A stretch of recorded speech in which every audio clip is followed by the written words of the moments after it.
Jangan suudzon kepada orang yang terlihat belum sholat. Mungkin dia tidak sholat. Gusmi, tahu Gusmi? Masyhur di zamannya, sezaman dengan ayahanda Gus Baha, gurunya Gus Dur. Itu diisukan, dia hafiz Quran, punya pesantren besar. Beliau diisukan banyak orang tidak sholat. Ngadulah orang kepada salah satu kiai di Pasuruan. Kiainya wali juga.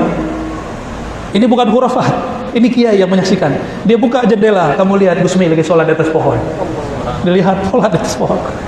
Mereka tidak percaya ini, ya. Mereka tidak percaya, orang-orang yang ingkar kepada tasawuf, ingkar kepada karamah, tidak percaya. Mereka nggak percaya. Kalau saya percaya, karamatul aulia saya percaya. Jadi kalau ada orang yang dimasyhurkan sebagai wali, tidak terlihat sholat, bukan berarti dia tidak sholat. Mungkin dia lagi nguji antum. Antum ini yang sholatnya begitu, sudah berani belum jadi juri? Ya. Tapi semua ulama ahli tasawuf sepakat. Ilmuna musyayyadun muqayyadun bil kitab wa sunnah. Ilmu kami sangat berkaitan erat dengan Quran dan sunnah. Imam Zarruq mengatakan, al-batin yukhalifu zahir batil. Semua yang ilmu batin, ilmu tasawuf yang menyalahi syariat, maka itu batil.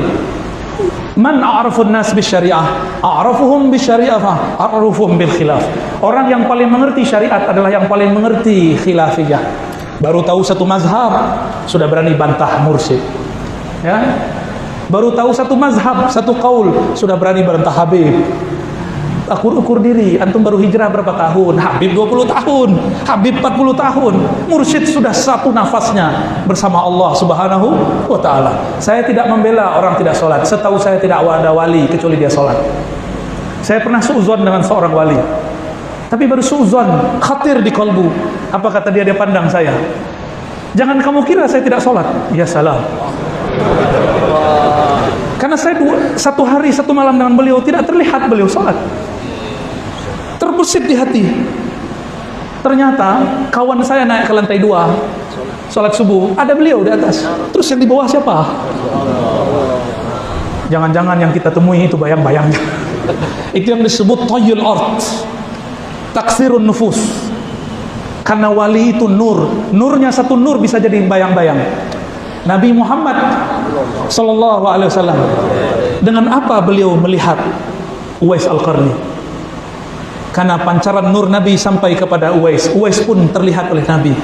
Nabi di Madinah, tapi wujudnya terlihat di kampung Uwais Al-Qarni. Paham tuh? Matahari satu dilihat dari semua bumi.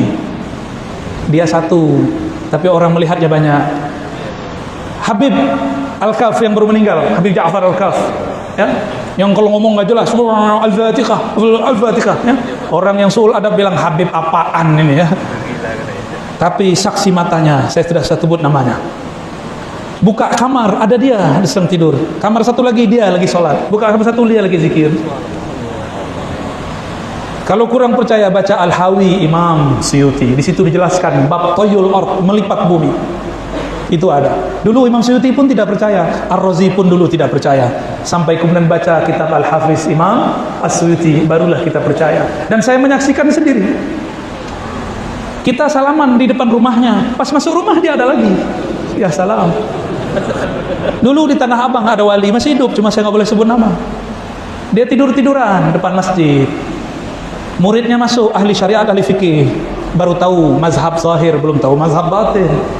Apa kata dia? Pak Yai, masuk. Pak Haji, masuk. Jadi imam Pak Haji. Ya, masuk. Ente duluan. Dalam hatinya, udah komat begini. Pak Haji kok masih di depan? Haji PA ini, ya. Sampai di depan dia ke saf pertama. Lah yang jadi imam yang di depan. Ya salam. Antum tahu Mbah Mangli? Tahu Mbah Mangli? Sahabat saya seorang Habib juga datang ke Mbah Mangli. Ketemu di depan. Sepadat ini tidak mungkin, gak ada pintu. Ketika dia sampai di depan, lah Mbah Mangli ada di depan. Namanya karamatul awliya.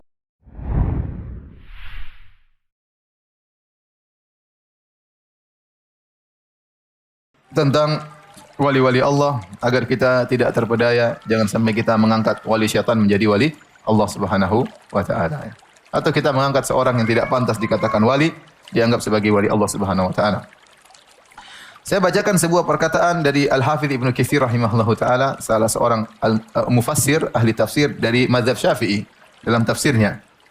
Beliau berkata, "Waqad qala Yunus bin Abdul A'la As-Sadafi, qultu li Syafi'i." Sungguhnya Yunus bin Abdul A'la, muridnya Imam Syafi'i, berkata kepada Imam Syafi'i rahimahullahu taala, "Kana Laits bin Sa'ad yaqul." Sungguhnya Laits bin Sa'ad salah seorang alim perawi hadis ya. Dia berkata, jadi Yunus bin Abdul A'la menukilkan perkataan Laits bin Sa'ad kepada Imam Syafi'i. Wahai guruku Imam Syafi'i, sungguhnya Laits bin Sa'ad rahimahullah pernah berkata, "Idza ra'aitumur rajula yamshi 'alal ma' fala taghtarru bihi hatta ta'ridu amrahu 'alal kitabi wa sunnah." Laits bin Sa'ad pernah berkata, jika engkau melihat ada seorang berjalan di atas air, maka jangan terpedaya dengan orang tersebut sampai kalian timbang amalan dia di atas Al-Qur'an dan sunnah. Karena ciri wali cuma satu, itu sesuai dengan Al-Quran apa? Sunnah.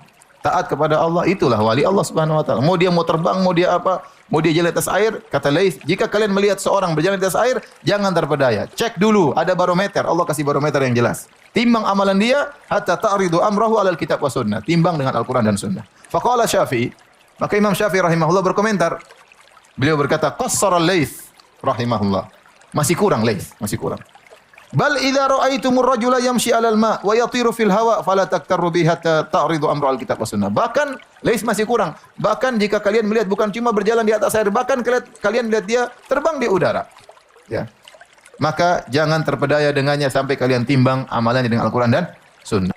Maka ini kaidah yang diletakkan oleh Imam Syafi'i rahimahullahu taala untuk mengetahui seorang wali Allah atau bukan, timbang amalannya dengan Al-Qur'an apa? Dan sunnah. Kita pernah ada di zaman kita, seorang dianggap wali. Sementara fatwanya aneh-aneh. Mengatakan semua agama masuk surga, subhanallah. Dianggap wali. Membenarkan pluralisme, yang masuk Islam bukan cuma Islam saja yang bisa masuk surga. Ya. Agama-agama lain yang syirik-syirik juga boleh masuk apa? Surga. Ini apakah dia wali? Kemudian membolehkan misalnya joget-joget yang menimbulkan hasrat dan yang lainnya. Wanita joget di depan ditonton oleh orang banyak dengan baju seksi dan yang lainnya dibolehkan. Apakah ini wali Allah Subhanahu wa taala? Tapi dianggap wali oleh Allah oleh orang-orang, dianggap wali oleh orang-orang. Nah, kita punya barometer, yang kasih barometer siapa? Imam Syafi'i. Ini wali atau bukan? Timbang perkataannya dengan Al-Qur'an dan sunnah. Apakah dia ngomong begitu sesuai dengan Al-Qur'an sunnah? Oh, kalau enggak berarti bukan wali Allah. Gampang. Mau dia mau sakti kayak apapun, dia mau bikin langit biru jadi langit merah, kita enggak percaya. Paham? Masih ada yang lebih sakti dari dia. Dajjal bukan wali Allah Subhanahu wa taala. Dajjal nanti datang lebih sakti daripada dia, dan itu bukan wali Allah Subhanahu wa taala. Kemudian Al-Imam Ibnu Hajar rahimahullah taala dalam Fathul Bari berkata, ya. Innal ladzi istaqarra 'inda al-'amah anna kharqa al-'adah yadullu 'ala anna man waqa'a lahu dzalika min awliya'illahi ta'ala wa huwa ghalat. Perhatikan yang kata Ibnu Hajar. Yang terpatri di masyarakat umum bahwasanya siapa yang bisa melakukan suatu yang karamah kharqul 'adah, bukan apa, kharqul 'adah itu suatu yang aneh di luar kebiasaan. Kharqul 'adah yaitu melawan kebiasaan, dia memiliki kelebihan yang tidak dimiliki oleh orang lain. Ya, tiba-tiba bisa terbang, tiba-tiba bisa loncat yang sangat jauh, kebal ini, kebal anu. Maka orang tersebut dianggap wali-wali Allah Subhanahu wa taala wa huwa ghalatun mimman yaqulu. Ini kesalahan orang yang berpendapat demikian. Kata Ibnu Hajar, ini kesalahan. Fa innal khariqa qad yadhhar ala yadil mubtil. Kenapa? Karena keajaiban itu bisa muncul dari orang yang ahlul batil. Bukan cuma ahlul haq yang bisa melakukan keajaiban. Ahlul batil juga bisa melakukan kebatilan. Min sahir, penyihir. Penyihir bisa sakti enggak? Sakti. Orang perutnya bisa dimasukin apa? Panci dalam perut. Orang yang tadinya enggak suka jadi suka sama, Masya Allah, sakti. Perempuan jadi suka sama dia. Ya. Lalu pakai susuk kemana-mana jadi karismatik. Orang lihat apa? Karismatik, subhanallah. Dan itu benar, itu ada. Itu ada. Itu ada. Pasang susuk lebih kelihatan cantik, lebih kelihatan seksi, lebih kelihatan gagah, ya. Lebih karismatik, orang jadi segan sama dia. Sihir, ya. Wakahin bisa sihir, bisa dukun juga bisa apa? Sakti, ya. Tahu-tahu barang hilang bisa ketemu, ya enggak? Barang hilang bisa apa? Ketemu, ya. Orang sakit mungkin bisa sembuh, ya. Penyihir, ya, bisa. Dukun bisa. Warahib, pendeta juga terkadang bisa sakti, ya. Padahal musyrik. Oleh karenanya, keajaiban itu bukan ciri khas wali. Karena yang melakukannya bisa banyak orang. Bahkan tidak mesti wali punya keajaiban, nanti akan kita jelaskan. kita jelaskan. Jadi maksud saya Ibnu Hajar sedang membantah pendapat orang-orang awam yang menyangka bahwasanya kalau orang sudah melakukan keajaiban berarti dia wali. Kata Ibnu Hajar bahwasanya ini tidak benar. Bahkan ahlul batil, orang yang melakukan kebatilan, orang musyrik juga bisa melakukan apa? Melakukan keajaiban. Fayahtaju man yastadillu bidzalika ala wilayati auliya'illahi ta'ala ila farik. Kalau gitu harus ada pembeda yang lain. Wa aula ma dzakaruhu an yakhtabiru halu man waqa'a lahu dzalik fa in kana mutamassikan an yukhtabaru halu man waqa'a dzalik lahu fa in kana mutamassikan bil awamir syar'iyyah wan nawahi kana dzalika alamata wilayatihi wa man la fala wa billahi taufik. Maka harus ada pembeda yang untuk membedakan mana wali Allah, wali syaitan adalah dilihat bagaimana kondisi orang yang melakukan keajaiban tersebut. Apakah dia berpegang dengan perintah-perintah Allah dan menjauhi larangan Allah atau tidak? Kalau dia ternyata orang yang soleh, berpegang dengan perintah-perintah Allah, menjauhi larangan Allah, maka itulah wali Allah. Tapi kalau tidak, maka bukan, kata Ibnu Hajar rahimahullahu ta'ala. Tapi kita praktekkan orang tadi yang gila tadi ya. Itu wali Allah atau bukan? Coba lihat. Apakah dia gila? Gila aja tidak harus ke masjid. Gila jadi wali, bagaimana ceritanya? Nggak pakai baju di luar, ganggu cewek jadi wali ya. Kemudian mengatakan kalau ada cewek joget di depan panggung dengan gaya yang seksi boleh, itu dianggap wali. Gimana ceritanya? Hadirin dan hadirat yang Allah Subhanahu wa taala, oleh karenanya yang benar ya bahwasanya wali Allah Subhanahu wa taala cirinya sangat mudah, yaitu orang yang beriman, alladzina amanu wa kanu yattaqun, beriman kepada Allah dan bertakwa kepada Allah Subhanahu wa taala. Sebagai contoh real, saya akan sebutkan contoh wali yang pernah ada yang menggabungkan antara ketakwaan dan keajaiban. Di antara contoh wali tersebut adalah Umar bin Khattab radhiyallahu taala anhu. Ya. Karena dalam Islam yang paling tinggi Rasul, setelah itu apa? Nabi, baru kemudian apa? Wali. Di antara contoh wali yang real adalah Umar bin Khattab radhiyallahu taala anhu. Kata Nabi sallallahu alaihi wasallam, "Laqad kana fi ma qablakum minal umami nasun muhaddatsun. Fa iyyakum min ummati ahadun fa innahu Umar." Sungguh pada orang-orang sebelum kalian ada sekelompok orang yang muhaddatsin tu mulhamun, diberi ilham oleh Allah Subhanahu wa taala. Seandainya ada seorang pun dari umatku, maka dia adalah Umar, orang tersebut. Dan benar Umar itu mulham. Benar-benar beberapa kali dia punya ide kepada Nabi sampai disebutkan 6 kali atau 8 kali punya ide. Allah turunkan ayat setuju dengan apa? Idenya Umar bin Khattab radhiyallahu taala anhu. Bahkan terkadang idenya menyelisih ide Nabi sallallahu alaihi wasallam, maka Allah membenarkan Umar bin Khattab radhiyallahu taala anhu. Dalam beberapa hal ya. Contoh sederhana seperti waktu Abdullah bin Ubay bin Salul meninggal dunia, tokoh munafik. Maka anaknya datang, "Ya Rasulullah, bapakku meninggal, tolong salatkan." Maka Nabi sallallahu alaihi wasallam dengan lapang dada, padahal orang munafikin waktu masih hidup suka mau Nabi. Dia mengatakan, "Ya Rasulullah, bapakku tidak punya kain untuk jadi kain kafan." Maka Rasulullah SAW kasih jubahnya untuk jadi kain kafan. Setelah itu Rasulullah SAW kemudian datang bersama para sahabat ingin sholat jenazah, padahal dia munafik.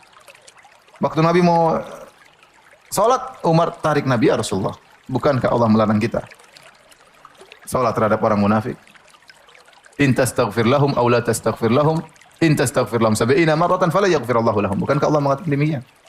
Kalau kalian mohon ampunan kepada mereka 70 kali atau tidak, Allah tidak akan ampuni mereka. Maka Nabi bantah Umar. Kata Nabi SAW dalam Sahih Bukhari, "Ya Umar, Allah memberikan aku pilihan. Dua-duanya baik. Mohon ampun, boleh, enggak juga boleh. 70 kali pun tidak diterima. Kalau seandainya permohonan ampunku bisa diterima lebih dari 70 kali, aku akan mohon ampunan buat Abdullah bin Ubay bin Salul." Maka Nabi langsung sholat jenazah. Allahu Akbar. Para sahabat juga ikut sholat. Ternyata Allah turunkan ayat membela Umar, "Wala tusalli ala ahadin minhum mata abadan wala takum ala qabrih innahum kafaru billah." Kata Allah Subhanahu wa taala, jangan salat kepada orang munafik yang meninggal. Lihat, maksud saya dalam beberapa hal Umar bin Khattab radhiyallahu anhu disepakati oleh Allah, artinya ide dia disepakati oleh Allah dalam beberapa hal, bahkan menyelisih Nabi sallallahu alaihi wasallam. Demikian dengan kisah perang Badar dan banyak contohnya. Intinya dia seorang wali. Di antara bukti beliau seorang wali, kata Nabi sallallahu alaihi wasallam, "Innallaha wada'al haq ala lisani Umar yantiqu bihi." Sungguhnya Allah meletakkan kebenaran pada lisannya Umar, dia berbicara dengan kebenaran tersebut. Dan ini sesuai dengan hadis wali, yaitu ya Allah selalu membimbing sang wali. Bahkan dalam sebagian riwayat, "Kuntu lisanahu alladhi yantiqu bihi." Aku menjadi lisannya yang dia berbicara dengan lisan tersebut. "Wa qalbahu alladhi yaqilu bihi." Dan aku menjadi hatinya yang dia berfikir dengannya tersebut. Ya. Buktinya Umar adalah wali, dia berbicara kebenaran karena Allah meletakkan kebenaran pada lisannya. Bahkan dalam hadis kata Nabi sallallahu alaihi wasallam, "Lau kana nabiyyun ba'di lakana Umar. Kalau boleh ada nabi setelahku maka Umar yang jadi nabi. Tapi tidak ada nabi setelah Nabi Muhammad sallallahu alaihi wasallam. Assalamualaikum warahmatullahi wabarakatuh. Sampai jumpa kembali di War Islam Channel.